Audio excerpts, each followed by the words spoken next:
Assalamualaikum warahmatullahi wabarakatuh. Bagaimana kabarnya Soli dan Soliha hari ini?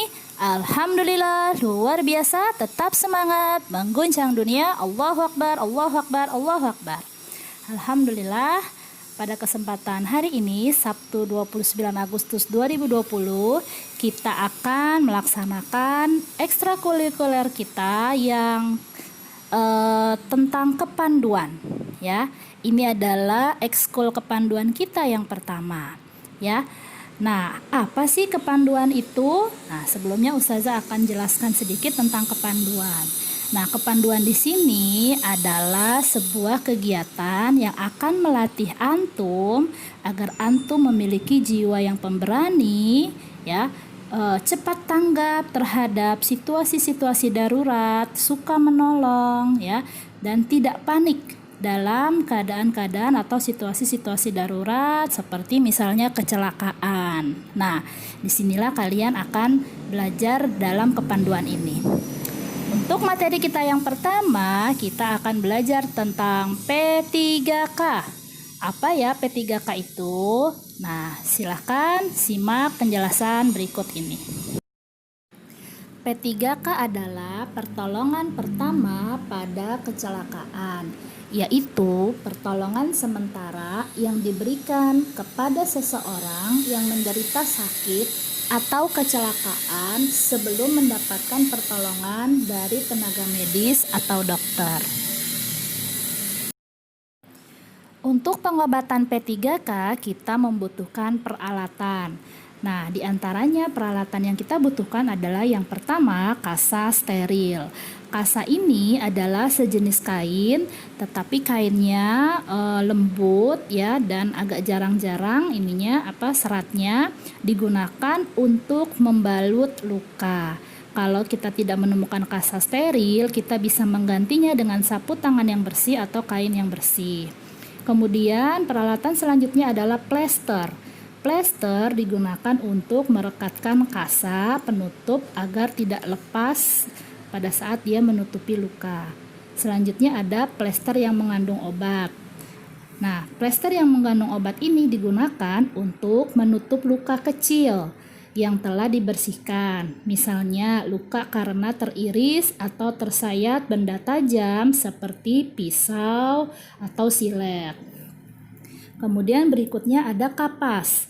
Kapas digunakan untuk membersihkan luka atau untuk mengoleskan obat ya, atau untuk menekan luka karena darahnya tidak berhenti keluar.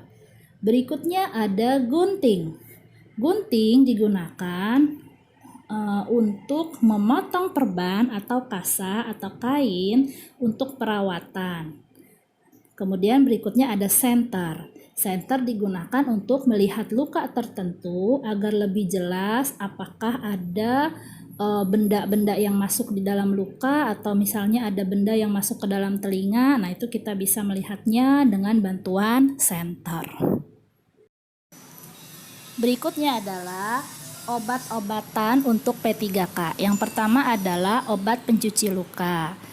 Di sini misalnya obatnya ada alkohol ya.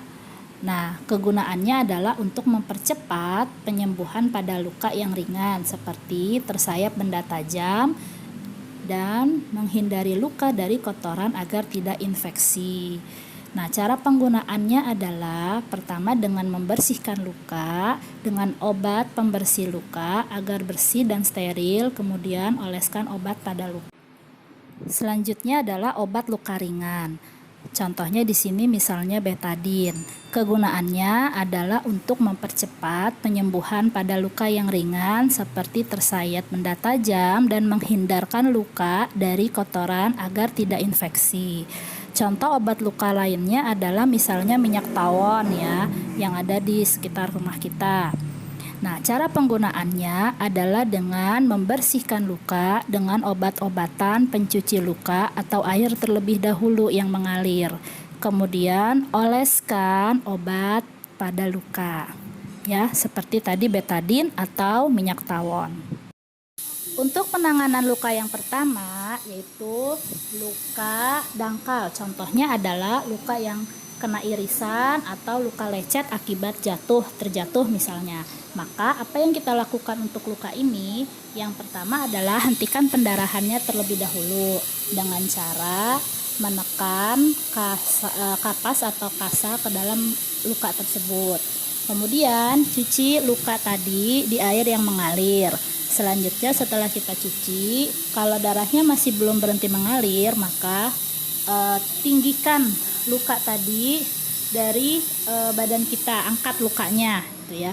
Kemudian selanjutnya setelah darahnya berhenti mengalir, berikanlah obat antiseptik, misalnya betadine ya. Kemudian atau dicuci dulu lukanya. Tadi sudah ya dicuci lukanya, kemudian sekarang diberi obat antiseptik.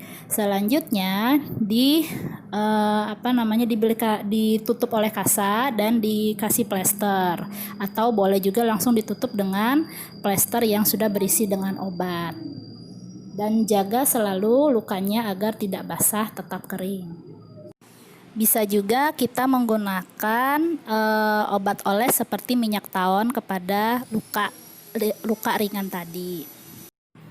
Untuk luka berikutnya adalah luka yang dalam. Luka yang dalam biasanya akan mengeluarkan darah yang lebih banyak. Maka penanganannya adalah tadi ya, kita cuci dulu, kemudian kita hentikan dulu darahnya dengan cara menekan lukanya dengan kain kasa atau kapas. Jika kemudian diangkat juga lukanya lebih tinggi dari jantung kita agar berhenti pendarahannya. Jika ternyata pendarahannya tidak berhenti juga, maka segera dibawa ke klinik terdekat. Berikutnya adalah luka memar. Luka memar biasanya kita akan dapatkan ketika kita jalan tersandung misalnya, terus kaki kita atau lutut kita terantuk ujung kursi atau ujung meja, maka biasanya akan ada kebiru-biruan di kulit kita. Nah, itu namanya luka memar. Nah, bagaimana penanganan luka memar ini? Yang pertama adalah bersihkan luka terlebih dahulu, kemudian kita berikan luka tadi dengan air dingin atau dikompres. Caranya misalnya dengan memasukkan es batu ke dalam kain atau lap dan tempelkan ke atas luka memar tadi sebanyak kurang lebih 10-15 menit. Kemudian istirahatkan 15 menit, kompreskan kembali ya. Dan istirahatkan kaki yang tadi terkena memar tadi, jangan digunakan dulu untuk aktivitas yang lain agar dia bisa pulih kembali. Kemudian jangan lupa makan makanan yang bergizi agar kaki yang luka tadi bisa pulih kembali. Nah, demikianlah beberapa contoh dari penanganan P3K yang ada di sekitar kita. Tugas antum berikutnya adalah coba praktekkan penanganan luka yang telah Ustazah contohkan, kemudian videokan ya dan dikirim ke grup kelasnya masing-masing. Silahkan. Ustazah akhiri. Wassalamualaikum warahmatullahi wabarakatuh.